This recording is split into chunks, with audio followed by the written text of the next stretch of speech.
조 대사 대리가 한국이나 유럽이 아닌 미국 망명을 요청했다니. 한국으로 망명을 했다는 소식이. 김정은 본고지기의 사위로 알려진. 오늘 주제가 외국안들의 탈북 망명 러시잖아요. 나비 효과 같은 겁니다. 그 전후에 무슨 일이 벌어졌는지를 알 필요가 있는데 태영호 공사, 조성길 대사대리 각각 영국과 이탈리아의 대표급 외교관들, 고위 외교관들이 각각 비밀리에 망명을 합니다. 그렇지. 태영호 공사가 있었던 영국 대사관이잖아요. 그런데 불법 주차비로 연체된 금액이 3억이 넘습니다. 주차비. 박이다. 주차비 과태료가 밀려서 낼 수가 없는 거예요. 북한 대사관은 해외 귀빈을 대사관으로 초대하거나 대사관저에서 행사를 열 수 있는 상황이 아니에요. 여건이 아니에요. 오히려 북한 대사관들에게 그 직원들에게 주어진 미션은 최대한 잘 사는 나라의 대사나 영사집에 내가 초청을 받아서 거기 가서 어떻게 한 끼 잘 먹고 친구 가듯이 선물 받고 어렸을 때 막 친구 집에 좋은 집에 가듯이. 급기야 그 한인 사회에서 정말 서글픈 얘기인데 북한 외교관들 향해서 구걸관이라고 표현하게 돼요. 구걸관. 외교관이 아니라. 아니, 외교관을 왜 보내는 거야, 이럴 거면? 중국은 북한의 모든 외교관들이 가장 가고 싶어하는 곳이에요. 그나마 거기는 좀 살 수 있거든요. 네, 중국이 평양이랑 무역을 할 수 있고 뭔가 평양에 있는 고위층들이 필요한 물품을 상납할 수 있기 때문에 그러네. 국경대사관은 그나마 좋은 곳인데도 정말 열악해요. 얼마나 열악하냐면은 유학하던 3년 내내 제일 대사관을 많이 들어가 봤고 토요일마다 들어가고 대사관 외교관들을 직접 옆에서 보잖아요. 그러면은 교육 참사가 있어요. 북경 대사관에. 교육 참사가 유학생들한테 와서 오늘 우리 딸 생일인데 뭐 좀 필요하다. 좀 모아서 줄 수 없냐라고 하면 저희가 너무 아연질색하는 거. 대사관에 교육 참사 정도 되는 사람이 3급 외교관이 우리 1개 유학생한테 이런 걸 요구한다고? 그리고 대사관 바로 옆에 해당한 식당, 그 북한 제일 큰 레스토랑이 있는데 일일 봉사하고 남은 주식료들을 대사관에 보내준대요. 다 가져. 대사관이 그거 좀 가져다 달라고.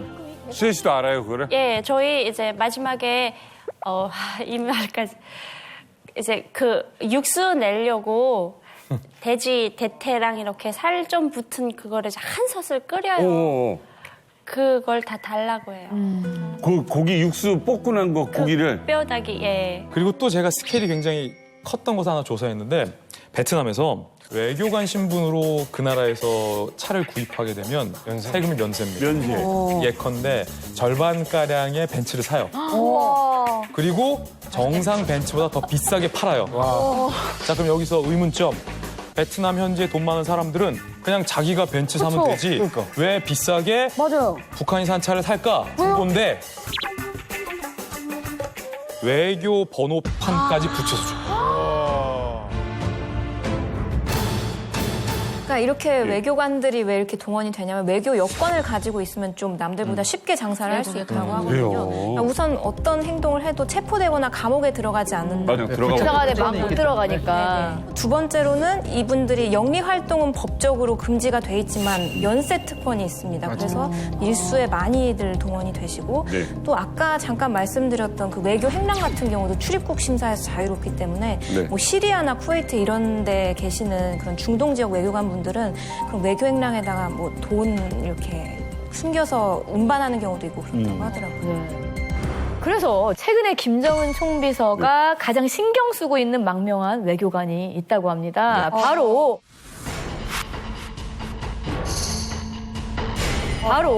우리 박수유 기자의 같은 반 친구 네, 류현우 전 대사들이죠. 네. 2019년 가을에 탈북을 해서 한국으로 왔는데 김정은의 비자금을 담당하는 전인춘 씨의 사위라는 설이 있어요.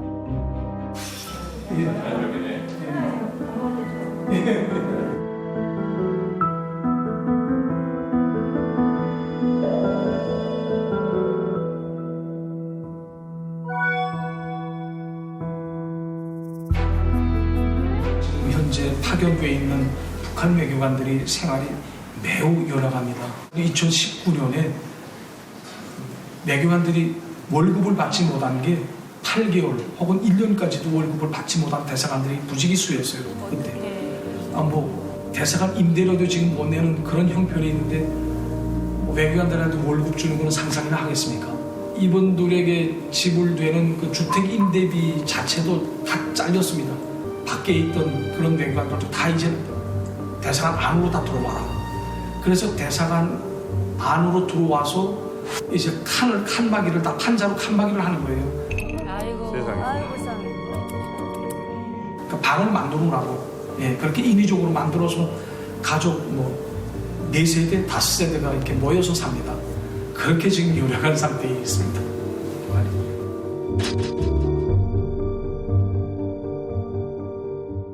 그래서 외교관들이 거의 대부분이 먹고 살아야 되지 않습니까?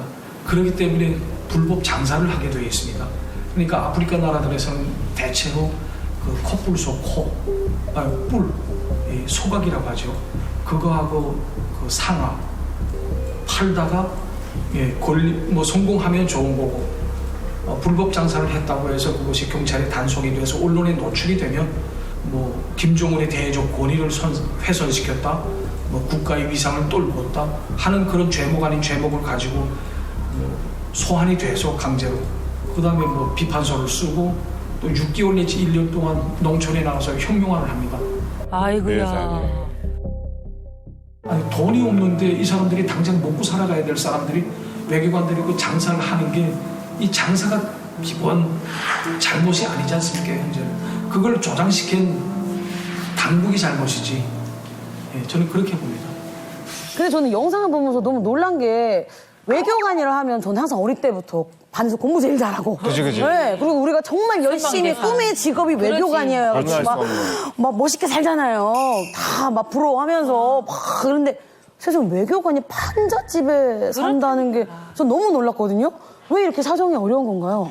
이게 그 악순환이에요. 그러니까 삼중고가 지금 북한 외교관들에게 처해졌는데 일단은 북한 당국에서 각국에 나가 있는 대사관에 줄 돈이 없습니다.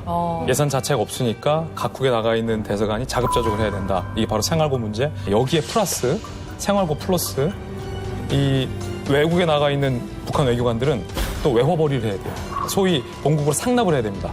당장 우리가 먹고 살 돈도 없는데 외화벌이를 해서 상납금까지 해줘야 되니까 사실은 더 힘든 상황인 거죠. 그러니까 중국에 나와 있는 북한 대사관의 대사가 한때 오랫동안 있던 사람이 디제룡 대사예요. 근데 이 사람이 되게 꼬장꼬장한 사람이거든요. 저도 몇 번 뵌 적이 있고. 근데 그분이 처음에 초기에 부임했을 때는 외교관들이 장사를 하는 걸 되게 싫어했어요. 외교관이 품위 없이 왜 이런 걸 하냐라고 막 그랬어요. 그러다가 한 2달 있다가 그걸 묵인해 준 거예요. 본인도 안 거예요. 이걸 못하게 되면은 대사관 자체가 유지할 수 없다는 걸 안 다음부터는 그 물품들이 쌓여 있잖아요. 그럼 본인은 고개를 돌리고 그냥 이렇게 지나가요. 보진 못하겠다라는 거예요. 그거를 자기는 되게 고위직으로서 이건 내가 볼 수는 없는데 뭘 할 수는 없으니까 못 본 척하고 가고 그냥 차 타고 그냥 지나가고 그 다음부터는 한마디도 안 하더라고요. 올해 안에 고위 외교 당직자가 망명 또 탈출을 할까요 말까? 가능성은 있죠. 알려지지 않을 가능성이 더 높다고 보지만 사실은 저희가 알려진 것은 빙산의 일각이다 이렇게 보시면 되고요. 고위층은 계속해서 탈북을 해왔고 앞으로 할 것이라고 봅니다. 쿠웨이트 대리대사 아 이분이에요? 조성길 저 뒤에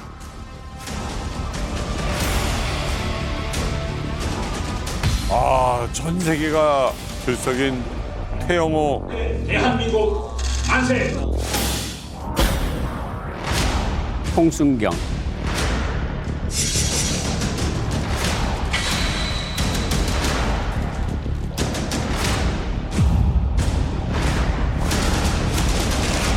(1991년 9월 13일) 아프리카 콩고에 근무 중이던 북한 외교관 한 명이 지난 5월에 서울로 귀순해서 오늘 기자회견을 가졌습니다.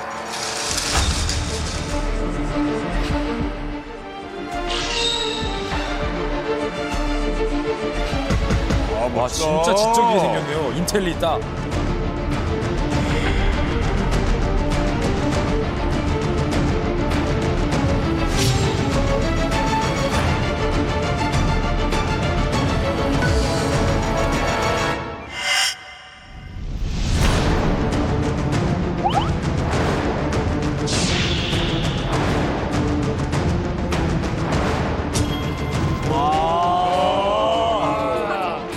와 대박 진짜 지근거리다. 제 자신이 위험하다는 걸 느끼고 콩고 현지를 떠난 것이 3월 초입니다. 목소리 똑같아.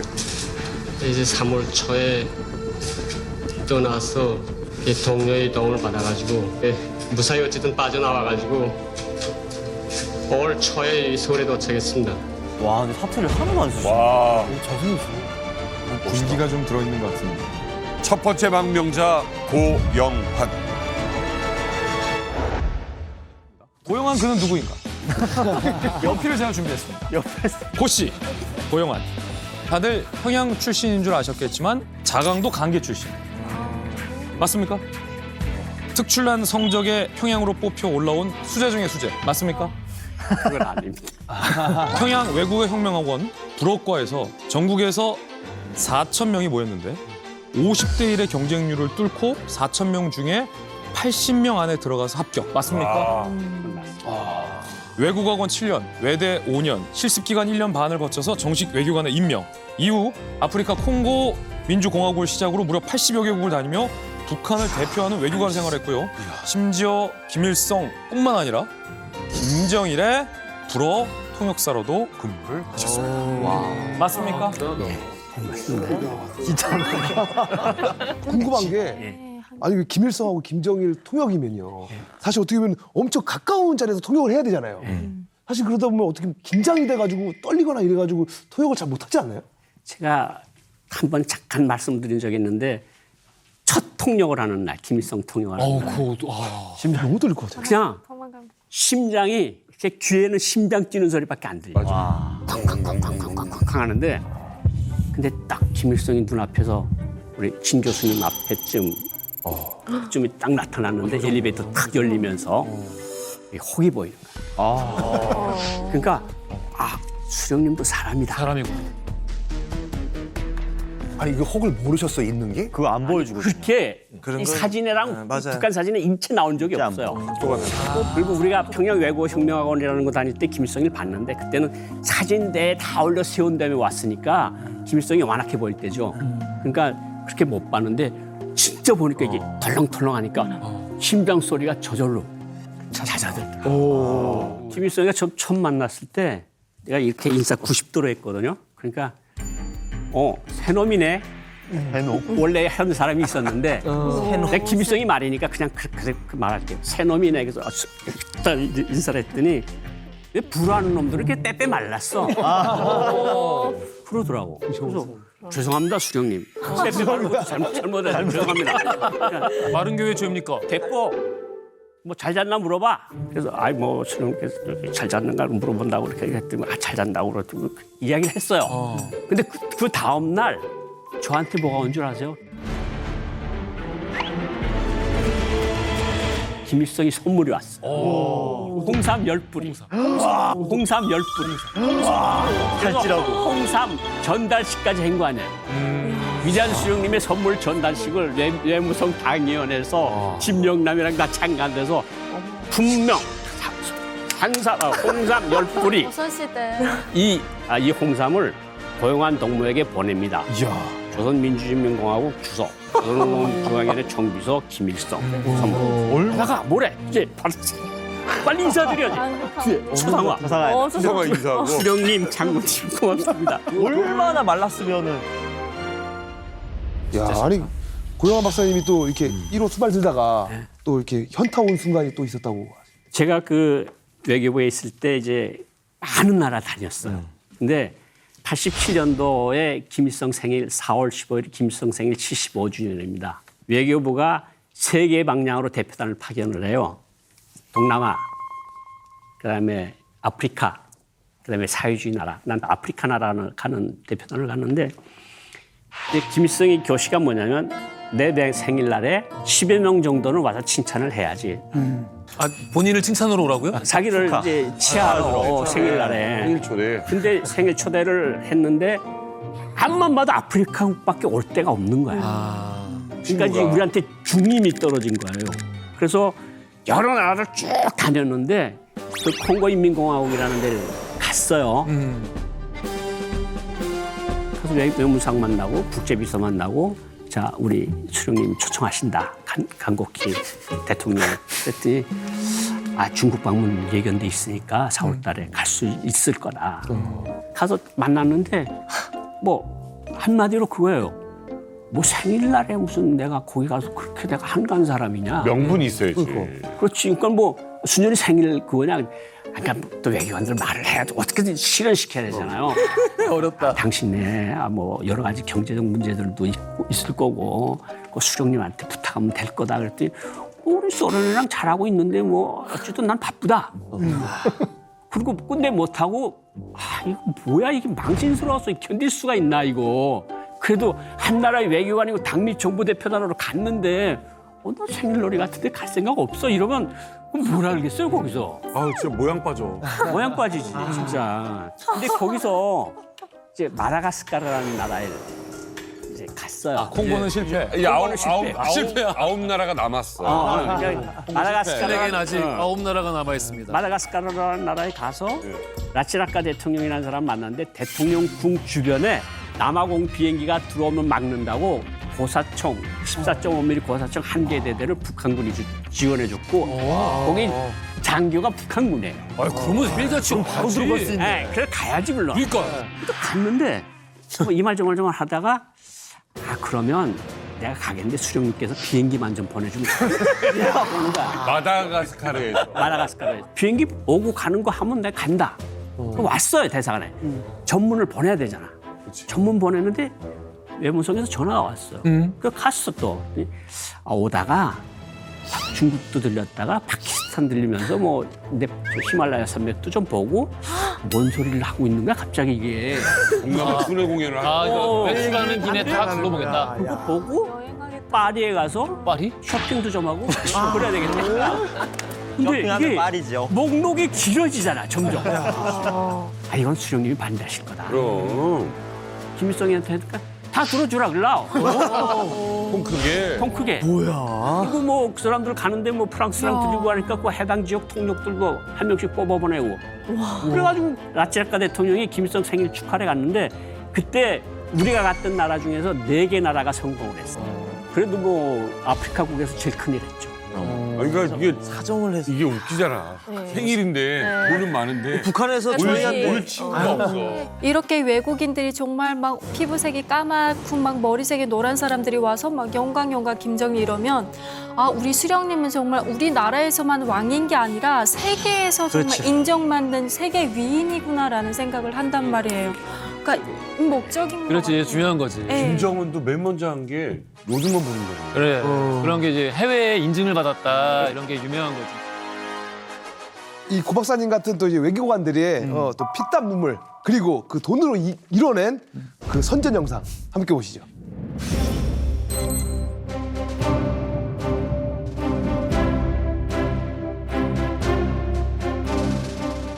자주성을 지향하는 세계 많은 나라 당 국가 수반들 정계 사백의 학계의 조명한 인사들과 두터운 우위를 맺으셨습니다.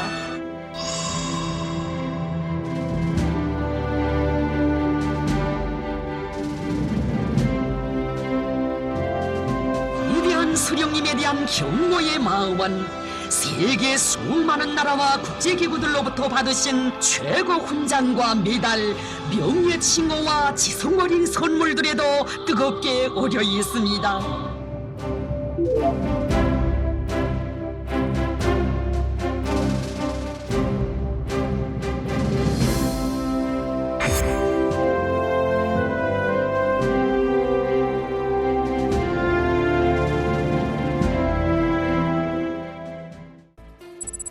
(1492년) 콜럼버스가 인도 찾아가지고 길을 잘못 들어가지고 서쪽으로 가다가 지금 서인도제도 도착하면서 쿠바는 유럽사에 등장을 해요.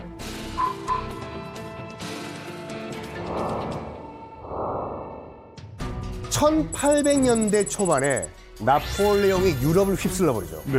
나폴레옹에 의해 가지고 스페인이라는 나라가 잠깐 사라져요. 그럼 중남미에 있던 스페인의 식민지는 본국인 스페인이 사라졌잖아. 이 기회에 독립해보자. 독립. 해서 중남미의 국가들이 일제히 독립을 합니다. 하지만 이 스페인이 쿠바만큼은 절대 독립을 안 시킵니다. 전 세계 최고의 사탕수수 생산지였기 때문에 아까 럼주 얘기하셨죠? 럼. 달달하니 맛있지. 달달. 왜냐하면 사탕수수로 만들어야 스페인 입장에서 봤을 때는 절대로 놓칠 수가 없는 식민지였어요. 다른 나라는 몰라도 쿠바 너희만큼은 절대로 노노노. 바로 플로리다 밑에잖아요. 네. 여러분들이 지금 여기가 스페인 식민지라고 하더라도 생필품 같은 거를 스페인 본국에서 수입하실래요? 미국에서 수입하실래요? 미국에서. 미국이죠. 그래서 쿠바에 있던 당시 스페인 식민지 하에 있던 주민들이 플로리다에서 이제 물류를 주고받고 살았던 거예요. 스페인 정부가 멀더라도 비싸더라도 우리 스페인 본국에서 사가라. 여기서 미국도 야 까불지 말고 어차피 쿠바는 미국 바로 아랫동네이기 때문에 미국 영역이야. 나가라 하면서 펼쳐진 전쟁이 1898년에 미국 스페인 전쟁이에요. 여러분 그 미스터 선샤인 보시죠. 네. 미스터 선샤인 보면 맨 첫 장면 이병헌 씨가 전투하는 장면 나오거든요. 네, 맞아요. 그게 이병헌 씨가 미 해병대로 참전을 했던 미국 스페인 전쟁이에요. 쿠바였어요 거기가요. 스페인이 박살이 나버려요. 이 전쟁 이후에 중남미의 패권을 갖고 있던 스페인이 몰라 그래요. 그리고 중미, 남미가 다 미국의 영역이 됩니다. 1902년도에 쿠바가 독립을 하는데 미국이 완전히 독립을 안 시켜줘요. 정치적으로는 너희들을 독립을 시켜주겠지만 경제적으로는 쿠바는 앞으로 미국의 식민지가 된다라고 선을 그어버려요. 이때 마침 어떤 일이 벌어지냐면 1920년도에 미국 금주정이 터져버리네. 미국 내에서 술의 제조, 유통, 판매가 금지가 돼버려요. 술 좋아하시는 분은 아시겠지만 그렇다고 술 안 마십니까? 술 마시지. 깜짝이야. 그때 이제 미국의 마케터들이 얘기를 해요. 자, 미국민 여러분들, 이 주당 여러분들, 미 국내에서 술 못 마시니까 바로 플로리다 아래에 있는 쿠바라는 섬이 있는데 거기 가시면 마음껏 마실 수가 있습니다. 울랄라 갑시다. 가까워. 주당들이 다 쿠바로 내려가 버려요. 그때부터 이제 쿠바는 이제 이거의 천국이 되는데 이게 있으면 또 뭐가 있어요? 음주 가무.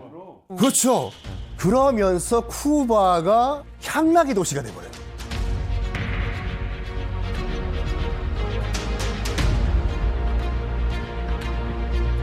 쿠바의 제1 인컴 소스였던 사탕수수 농장마저 싹 다 미국인 소유들이 돼 버립니다.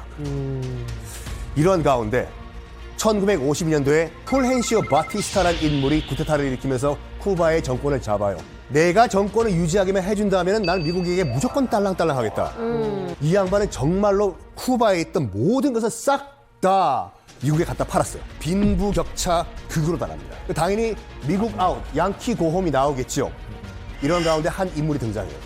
아무리 봐도 우리 쿠바를 살리기 위해선 내가 나아가야 되겠다라고 해서 등장한 인물이 바로 카스트로. 예, 바로 피델 카스트로예요. ¡Viva el comunismo! ¡Las razo el comunismo! ¡Patria muerte! ¡Rayana el Ismer!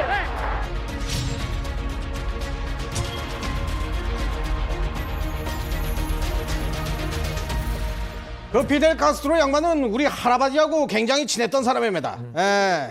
그래서 내래 저분에 대해서 조금 공부를 해봤는데 저 카스트로 양반이 부자였던 아버지와 그 가정부였던 오마니 사이에서 태어난 그 사생아입니다. 똑같네.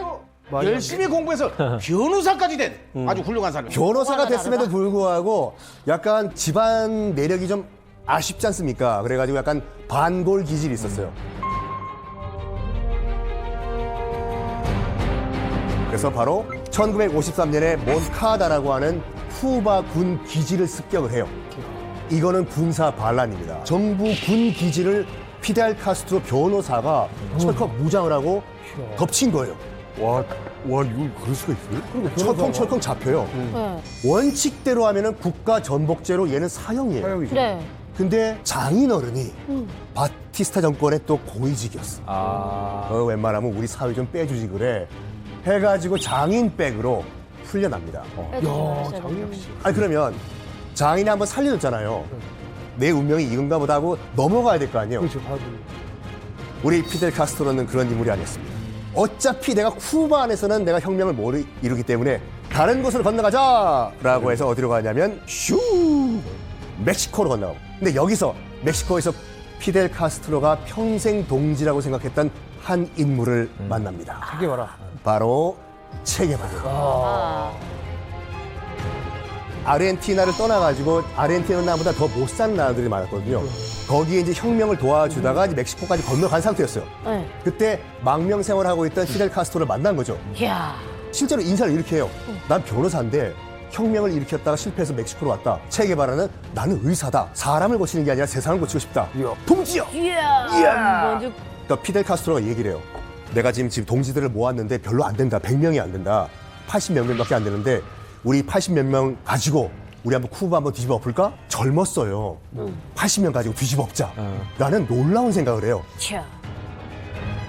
그리고 1956년 그랜마호라는 배를 타고 멕시코를 출발해서 쿠바로 넘어가요. 딱 80몇 명이 탔어. 대찬 생각이었죠. 100명이 안 되는 인물 가지고 쿠바란 나라를 뒤집어 엎을 생각을 했으니까. 혁명가들은 혁명가들이네. 근데 결론적으로 말씀드리면 성공을 합니다, 이게요. 오, 진짜요?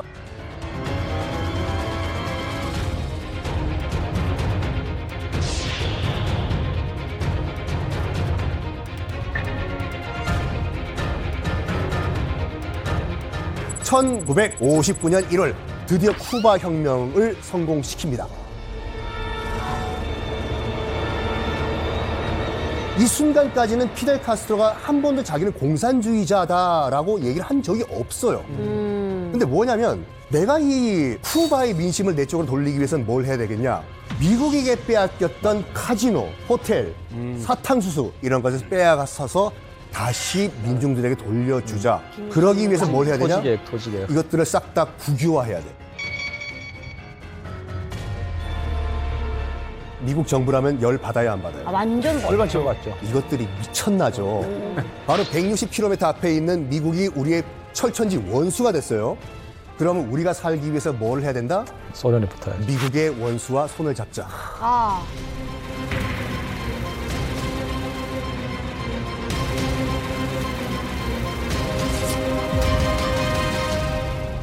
소련도 믿을 수가 없는 나라다라고 느낀 계기가 있었습니다.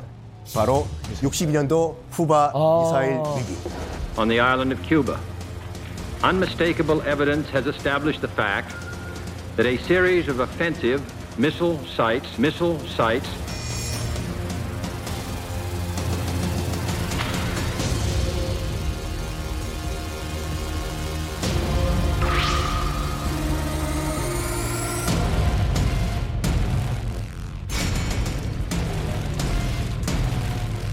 그래서 바로 케네디가 소련에 전화를 겁니다. 뚜루룩 너희들 지금 이 건설 중단 안 하면은 우리 핵 미사일 쏘겠다. 3차 대전 준비가 됐냐.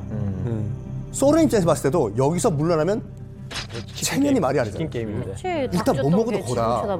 케네디가 선을 딱 그어요. 쫙 그런 다음에 넘어오면 요 선 넘으면은 나 핵 미사일 버튼 누른다. 요때가 진짜 3차 대전 발발 위기였어요. 그때 이제 소위 이제 지구종말 시계가 이제 몇 분 안 남았던 시기죠. 그래서 소련에서 출발한 군용 선박이죠. 케네디가 그은 이 데드라인 쪽으로 다가오고 있고 케네디는 지금 배 어디까지 왔나? 지금 도착 직전입니다. 누를까 말까 하고 있다가 당시 소련 서기장이 안 되겠다. 케네디가 진짜 누를 것 같아. 해가지고 야 안 되겠다. 후진해서 가던 소련 배를 다시 소련 쪽으로 돌립니다. 자 어쨌든 후르시초프 당시 소련 공산당 서기장이 야 가고 있던 소련 배 다시 뒤로 돌려. 생각 잘했다. 잘한 거죠. 이걸 보고 두 사람이 멘붕에 빠집니다. 이 두 사람. 정말 소련을 믿었었지만 봐라 소련도 미국 앞에서 꼬리 내린다. 그럼 어떻게 하냐? 각자 도생이다. 그럼 우리가 소련과 손을 잡을 수가 없다면 누구와 손 잡을까? 같은 동병상련인 쿠바와 북한, 북한과 쿠바. 우리끼리 손을 잡자 해서 그때부터 1962년부터 쿠바와 조선민주주의인민공화국은 형제 국가가 됩니다. 지금까지 썬킴의 거침없는 외교사였습니다. 친구 둘이서 야 믿을 건 우리밖에 없다 이러면서 이제 카스트로와 어떤 김일성 그러니까 쿠바와 북한의 브로맨스가 이제 시작이 됐다 이렇게 정리를 할 수 있는 거네요. 네. 그러니까 북한하고 쿠바는 야 이런 때 우리가 힘을 합치자. 쿠바에서 러시아하고 뭐 군기지들 다 철수하고 이러면서 위기가 오니까 김일성한테 도와달라 그래. 그러니까 김일성이가 그때 남조선 혁명하겠다고 만들어놨던 AK 소총 10만 정을 무상으로 줍니다. 그 당시에 북한은 살림살이가 괜찮았던 거예요? 그 60년대는 그래도 좀 괜찮았어요. 그래서 그거하고 기관총 지뢰 모든 보병 무기를 줘요. 그러니까 카스트로는 굉장히 고맙죠. 그런데다가 대사를 보내는데 외교관 보내지 말고 군 장군, 전략을 아는 군 장군을 좀 보내라 대사로. 그러니까 김일성이가 박중국이라고 유명한 상장이 있어요. 별 3개짜리. 너가 대사로 가. 그래서 가서 쿠바군을 지휘를 해요. 전쟁 실질적으로. 경험이 있던 인물이었구나. 그 경험이 많은 사람이니까 그래가지고 어쨌든 쿠바하고 김일성이는 정말 세계에서 가장 반미적이고 언제 전쟁이 터져도 이상하지 않은 나라들이잖아요. 그러면서 둘이 이렇게 친해서 유명한 구호가 평양 사람들은 알아요. 양키노 꾸바시, 꾸바시 양키노. 양키는 나쁘고 꾸바는 좋다는 그 말을 그렇게 해요. 그래서 쿠바 사람들 만날 때 양키노 꾸바시 그러면 쿠바 사람들 엄청 좋아해요. 꾸바시. 그런 정도로 쿠바하고 북한하고는 친한 거예요. 그러던 1986년 김일성이 피델 카스트로를 평양에 직접 초청을 하고요. 심지어 12,000km를 카스트로가 날아서 노장이 평양으로 옵니다.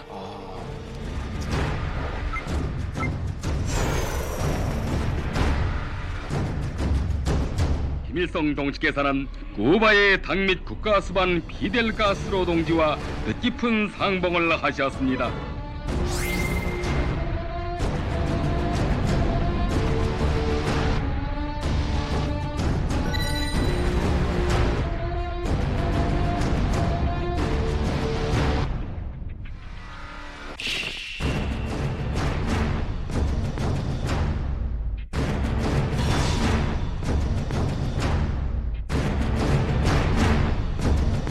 와, 김정일 때도.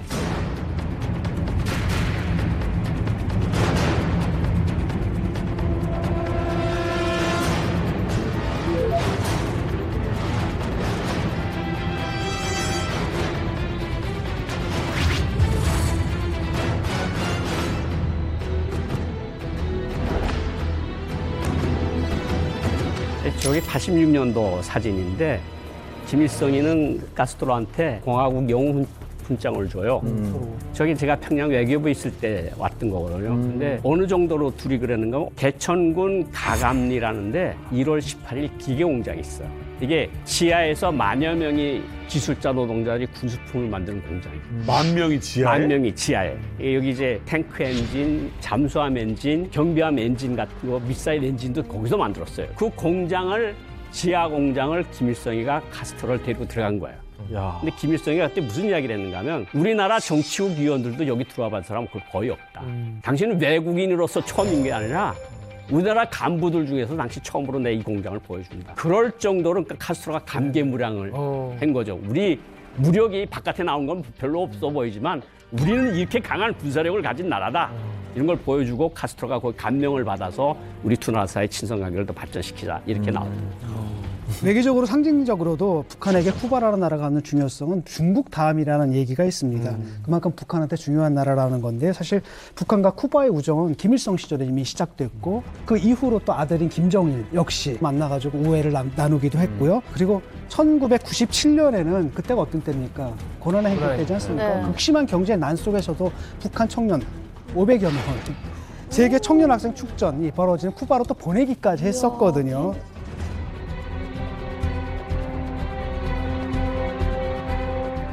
비행기 값만 해도요. 그리고 2016년에 피델 카스트로가 사망했을 때 이제 김정은이죠. 김정은이 쿠바 대사관을 직접 찾아가서 직접 조문을 합니다. 그리고 3일간 국가 애도 기간을 정할 정도로 그 정도 혈맹이었고 그리고 2018년 이후에는요 쿠바의 제1 비서가 되는 미켈 디아스 카넬 부부가 방북해서 또 김정은 부부와 함께 만찬을 즐기면서 돈독함을 과시하기도 했습니다. 진짜 끈끈하네요. 러시아에 대해서 이렇게 러브콜을 보내고 밀착하는 거는 그냥 단순한 무기뿐만이 아니라 조금 더 김정은은 길게 생각하는 것 같아요. 뭡니까? 그러니까 지금과 같은 무기 판매에만 올인하는 거라면 어느 날 푸틴이 야, 이제 전쟁 그만할래. 이러면 모든 게 날아가 버리잖아요. 근데 김정은은 그게 아니고 무기 거래뿐만 아니라 뭐 다른 얘기도 나왔잖아요. 그동안에 군복이라든가 이런 것들을 군복 수리 부분 이런 것들을 입고 그다음에 더 중요한 거는 전후복구. 이 얘기 많이 하죠. 우크라이나의 이제 돈바스 지역이라든가 이런 곳에 전쟁이 끝나도 복구하는데 북한의 노동자들을 파견하는 부분. 노동은 북한 입장에서 보면 사실 원가가 거의 제로에 가까운 이런 서비스니까 네. 사실은 북한 입장에서는 또 다른 쪽으로 중국하고도 또 뭔가 딜을 하는 게 있는 거죠.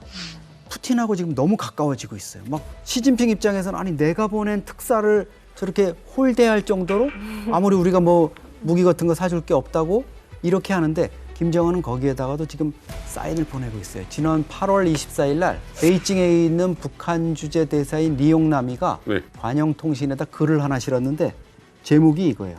중화의 대지에는 하나의 중국만이 있을 뿐. 지금 김정은은 시진핑에게도 마찬가지로 대만 문제라든가 이런 거 관련해서 딜을 또 하고 있는 거예요. 아무리 뭐 좋은 딜을 하고 어쩌고 하지만 중국은 다 있잖아. 뭘 세일즈를 할 수가 있어. 그 사실 국제관계에서 가장 이제 국가들을 움직이는 것이 국익이거든요. 그러면은 지금은 러시아하고 이제 북한이 서로 이제 국익적 차원에서 주고받을 게 있는 거예요. 그러니까 지금 가까워졌는데 사실 그렇다고 하면 저희가 오랫동안 북한하고 중국이 혈맹이라고 했잖아요. 그렇지. 근데 북한이 맨날 미사일 쏘고 핵 실험하고 해서 한반도에 그 불안을 조성하는 것이 중국 국익에 도움이 안 돼요. 제가 대표적인 예가 사드거든요. 왜냐하면 북한의 미사일과 핵을 막기 위해 사드가 들어왔는데 중국이 정말 우리 한국 기업들을 제재하면서까지 막았거든요. 그 말은 뭐냐면은 미국의 눈이 한반도에서 중국을 본다 이거죠. 그렇게 했을 때 저는 시진핑 입장에서는 김정은 위원장이 실험하는 것이 껄끄러워요. 그리고 두 번째는 2015년도에 중국이 열병식을 대대적으로 해요.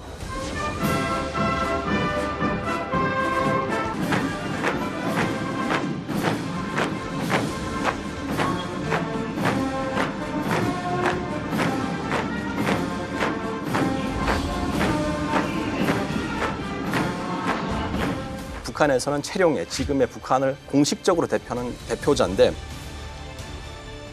그 사람이 갔는데 사실은 단상에서 처마 밑이 상석이에요. 그렇죠. 근데 최룡해 북한에서 보낸 사람은 저 끝에 가 있어요. 끝에요.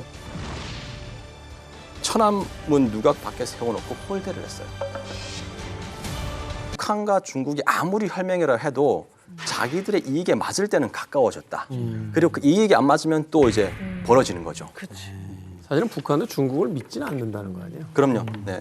북한 주민들은 사실 중국에 대해서 정치나 이런 걸 모르니까 경제적으로 기대는 게 굉장히 큽니다. 사실 북한 주민들이 중국이 없으면 벌써 엄청나게 혼란을 맞이했을 텐데 이게 중국의 덕으로 이때까지 살아남고 북한 주민들은 이제 북한 안에서 북한 돈은 아니어도 중국 돈을 더 선호할 정도로 반대로 중국 사람들은 북한 사람들 너무 싫어해요. 이제 대놓고 북한 사람들 무시하고 왜 이렇게 우리가 도와주고 이렇게 해도 이렇게 못 사냐, 너네도 좀 개방해라 이런 목소리를 내다 보니까 중국 입장에서 봤을 때 이제 북한은 조금 피곤함의 대상이 이제 슬슬 되고 있는 거죠. 그러니까 지금 뭐 세일즈 할 거 있냐고 물어봤는데 없잖아요. 중국 입장에서 북한은 계륵이에요.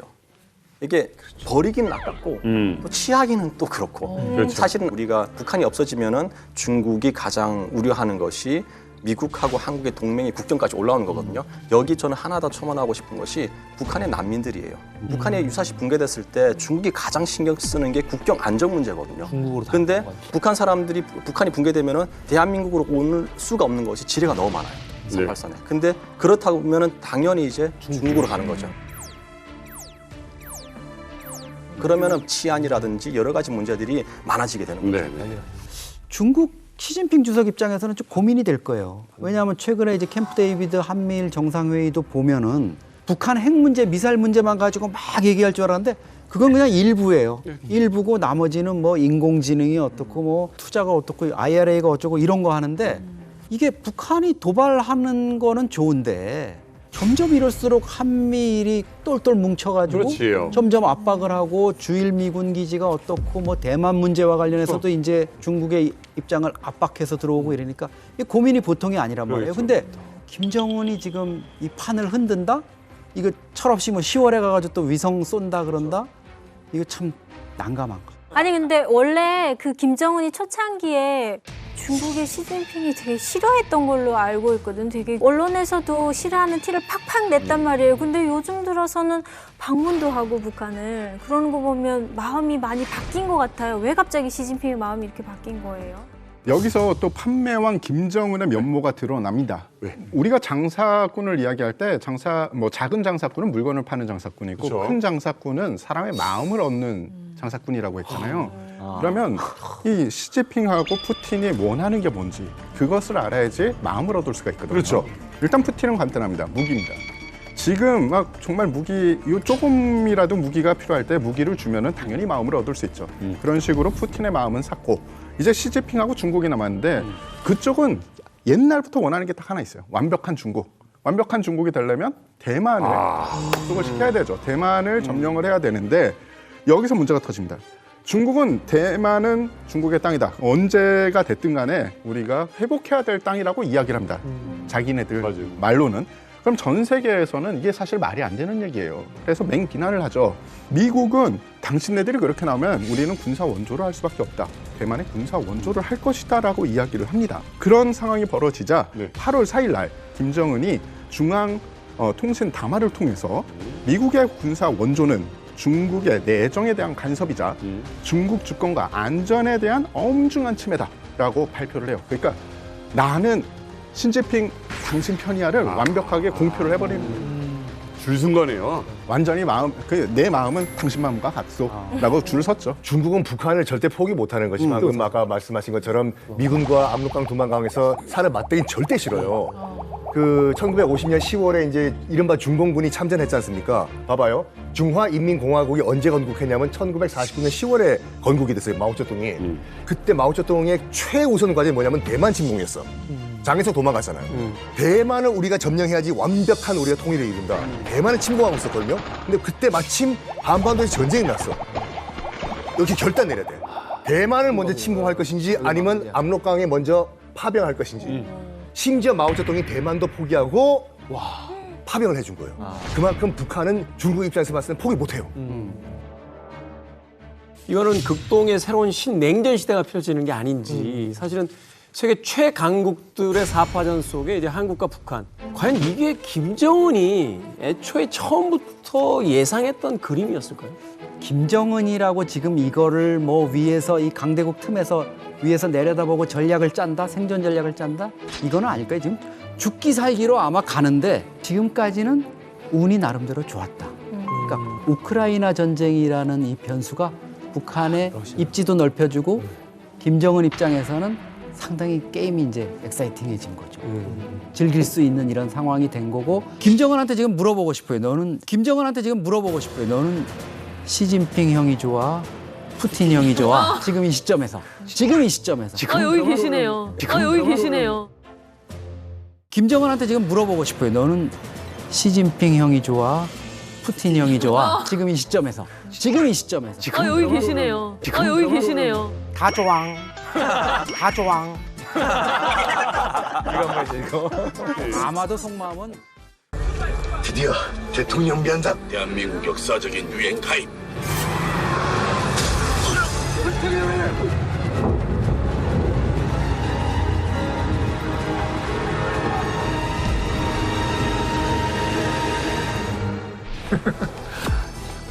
저는 강신서입니다. 소만의 처음 대사이자 마지막 대사를 지냈습니다.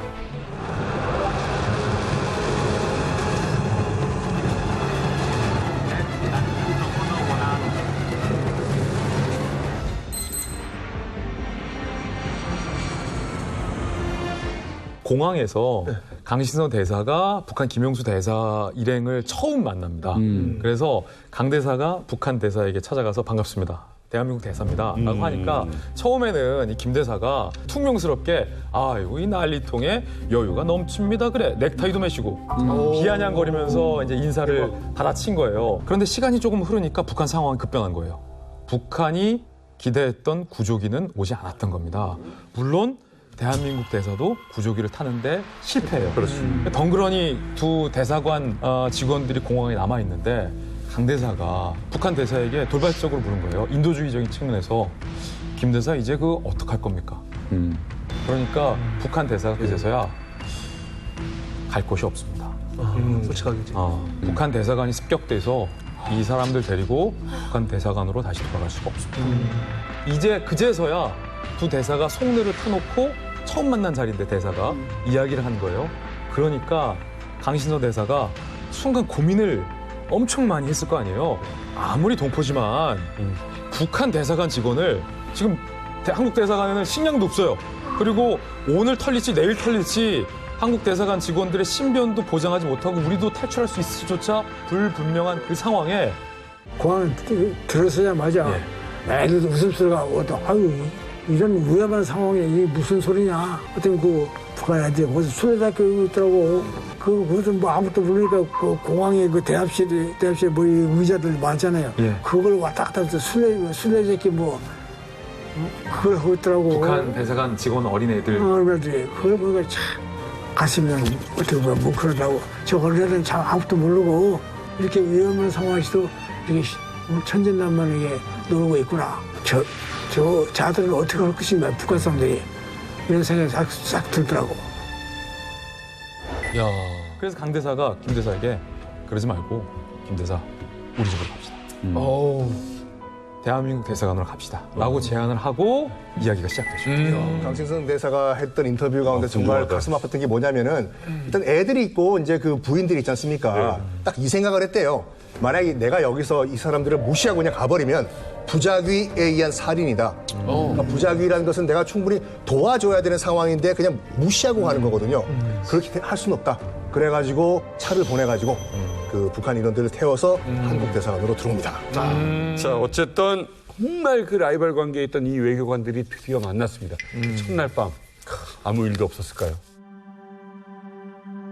다 왔는데 형이 말들을 안 해. 말들 안 하고. 그리고 얼마나 어색했겠어요. 내내 저 남한 놈들 죽일놈이라고 뭐 적대적인 관계에 있었는데 갑자기 무슨 말을 하겠어요. 오고 왔으니까 이거 잘하셨어요. 우리 집 오면 안전하니까 걱정들 마시고 저기 함께 해줍시다. 정원에 나와서 김영수 대사하고도 얘기를 하고 우리만 있었으면 안 온다. 부인들하고 애들 맞다. 이렇게 얘기 안 하고. 부인도 5명 있죠. 애들 4명 있지. 걔들 생각해서 그 사람들도 이념이나 뭐 국가 따질 여력이 없죠.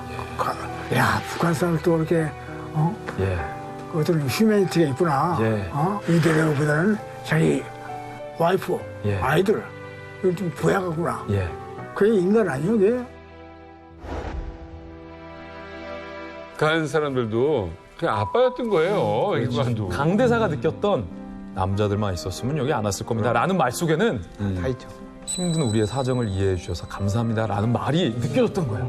남북 간에. 하지만 분명히 지금 이 담장 밖은 내전 중이고요. 총성이 계속 울리고 있습니다. 밖에 있는 내전 상황은 더욱더 심각해져서 한국 대사관 대문 열고 300m도 갈 수 없는 없어서 그런 상황이에요. 바로 앞에서 폭도들이 총을 갈기는 상황이니까 그 상황에서 22명을 자력으로 어떻게 탈출시킬 수 있을까?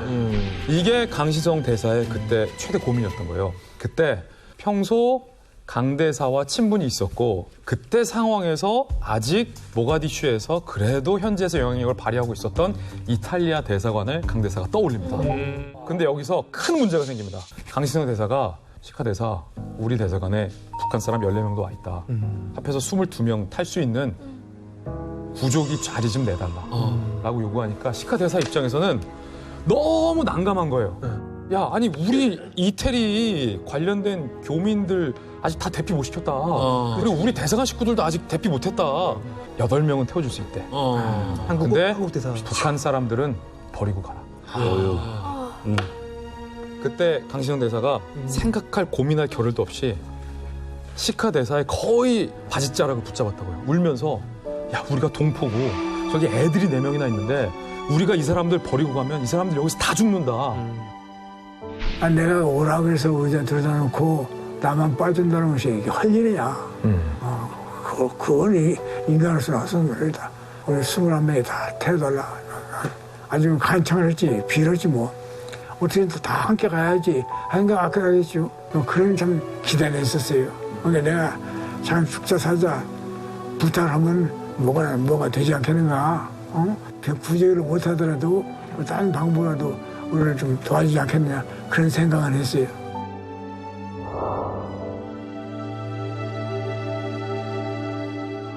그래서 결국에 이태리 본국에서 적십자기 한 대를 더 보내주면서 북한 대사관 직원 14명까지 다 태울 수 있게끔 이태리 대사관에서 허가를 해주고 나중에 안 이야기였는데 강신성 대사와 시카 대사의 친분, 대한민국과 이탈리아 간의 친분 관계, 그리고 대한민국 본국에서 이탈리아를 외교적으로 굉장히 푸시를 많이 했다고요. 부족이 빨리 보내라.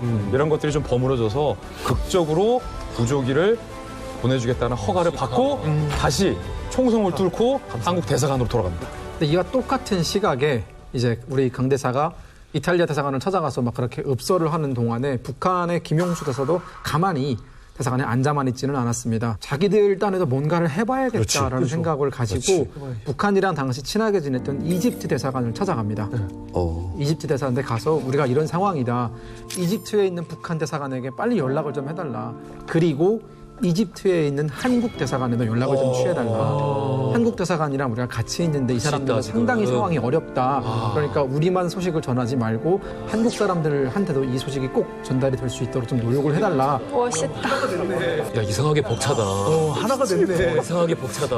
나 이집트에도. 나 작년 초부터인가 이런 얘기 들으면 막 눈물 나려고 그래가지고. 이탈리아에서 구조기를 지원을 하겠다라고는 했습니다만 불과 남은 시간은 2시간밖에 남지 않았습니다. 그렇습니다. 지금 무슨 일 있어도 대통령궁 옆에 있는 이탈리아 대사관까지 가야 돼요, 지금. 총 차량 4대가 출발을 했는데 대통령궁 근처에는 이 무장 반군이 출현할 가능성이 높아가지고 신원이 밝혀지지 않은 차량이 등장을 하면 나오면 무조건 일단 선제 발포를 해라라는 명령이 내려져 있는 상황이에요. 그래서 대로를 벗어나서 골목으로 가야 되는 상황이에요, 지금요. 그래서 원래 계획은 직진을 해서 골목으로 들어갔다가 이태리 대사관 쪽으로 가야 되는데 어떻게 된 일인지 맨 앞에 있었던 그 선두 차량이 그냥 직진해버린 거예요. 직진을 한 다음에 아니나 다를까 이 강신성 대사의 그 증언에 따르면 양옆에 이제 버드나무가 이제 쭉 그 가로수로 심어져 있었다고 하는데 가로수 잎이 후두두두두 떨어지더래요. 그리고 총소리가 팍팍 나는 거예요. 총을 쏘기 시작한 거죠. 그러니까 정부군이 반군 차량으로 착각을 하고 그래서 본능적으로 이 강신성 대사는 운전하던 친구 보고 오른쪽 골목으로 틀어라. 근데 강신성 대사뿐만 아니라 4대가 참 다행인 게 모두 다 같이 오른쪽 골목으로 들어갑니다.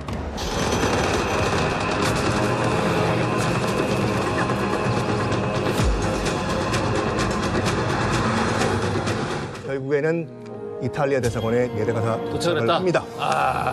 자, 어쨌든 이렇게 해서 이 많은 인원의 차량이 이탈리아 대사관 문 앞에 도착을 합니다. 그런데요, 문이 안 열립니다. 이거 뭐 하나 해결하면 다음 거 터지고, 해결하면 다음 거 터지고. 지금 아비규환의 상황이에요. 뒤에서 정부군이 총을 갈기죠. 그때 차량들은 벌써 총알을 맞았죠. 살았는지 죽었는지 생사 확인도 안 되죠. 차량들이 얽히고 부딪히고 급정거하고 빨리 대사관 안으로 들어가야 20명이 넘는 직원들의 생사가 보장이 되는데 문을 안 열어주는 거예요. 왜 안 열려요? 이탈리아 대사관을 지키는 경비 병력 입장에서도 우당탕탕 막 질주하면서 오는 차량이 반군 차량인지 아닌지 확인이 안 되는 거죠.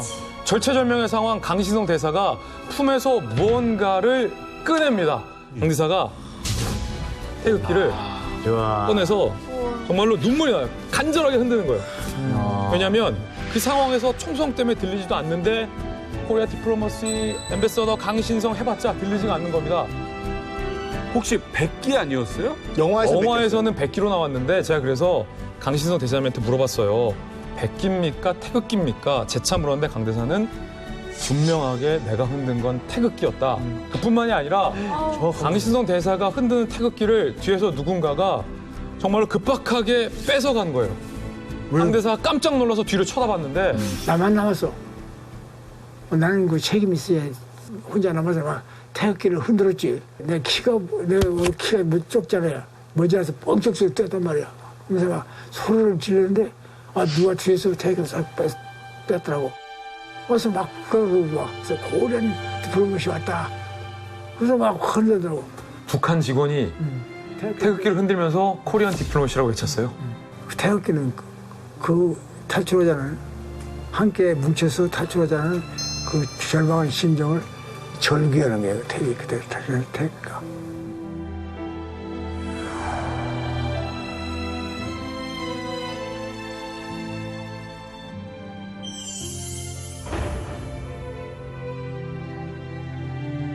폭탄이 날아들고 있는 1991년 모가디슈. 자, 이렇게 해서 우리는 드디어 구조기에 타게 됩니다. 공항 도착하니까 비행기가 2대가 도착을 했는데 이탈리아에서 이제 타라!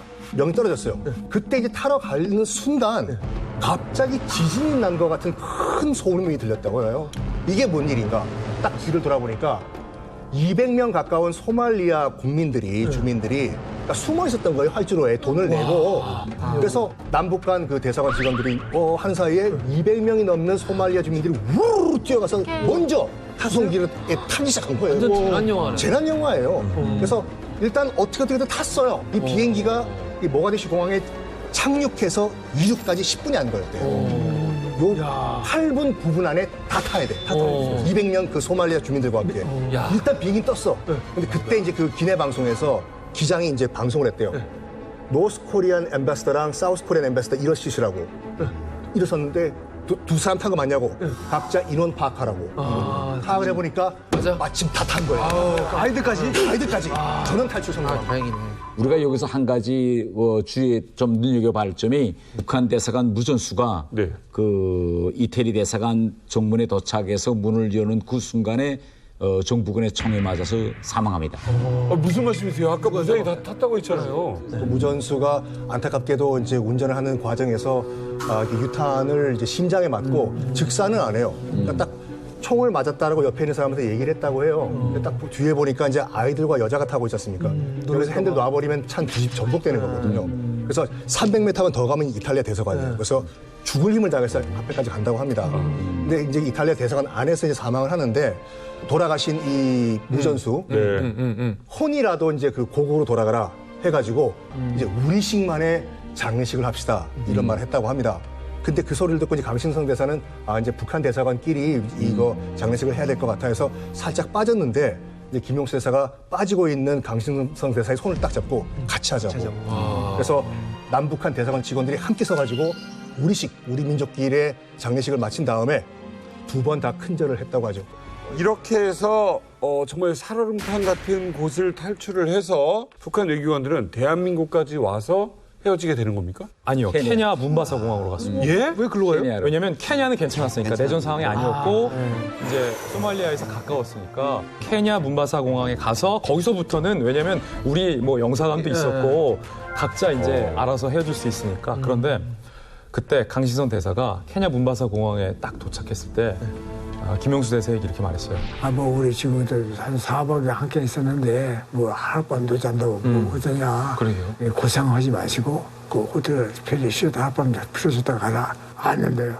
당당해요. 근데 그때 퍼뜩 생각나는 것이 저게 이제 다 구조되어서 안전지대 와서도 한국 대사관에 의존하면 사람들이 본국에 들어와서 더 혼나갔다. 이런 생각이 벌써 들더라고요. 그 사람 감사하다고 그러고 나는 그 상tem을 잘 가라. 잘 가시오. 잘 가라. 언제 또 우리가 만날래 있지 않겠소. 이 정도고 트램에서 서로 얼싸안고 헤어졌어요. 잘 가라고 잘 있으라고.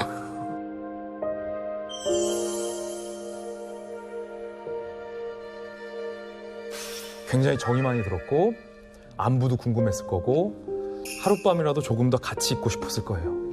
도대체 남북의 분단이 뭐길래 체제 경쟁이 도대체 뭐길래 한 동포를 하나의 벗을 인간으로서의 하나의 연민과 한 삶을 이렇게 떨어뜨려 놓는가. 그 매정한 현실 앞에서 강신성 대사도 아마 북한의 김 대사도 지금 수십 년의 세월이 지났지만 지금도 아마 가슴으로 눈물 흘릴 마지막 페이지의 장면이 바로 이 장면이지 않을까 싶습니다. 김용수 대사를 다시 만나신다면 제일 먼저 무슨 말씀 하시고 싶으세요? 너 그 후에 와서 무사했느냐? 무사했니? 어떻게 지냈니? 어떻게 지내느냐? 그 먼저 물어보고 싶어요. 어디 잘 있으면 우리도 둘도 죽지 않고 잘 있으면 그리고 언제 남북이 좀 화합해가지고 막내가 잘 있게 되면 내가 한번 가서 찾아보고 싶어요. 그래서 그때 얘기를 하면서 삼선을 하면서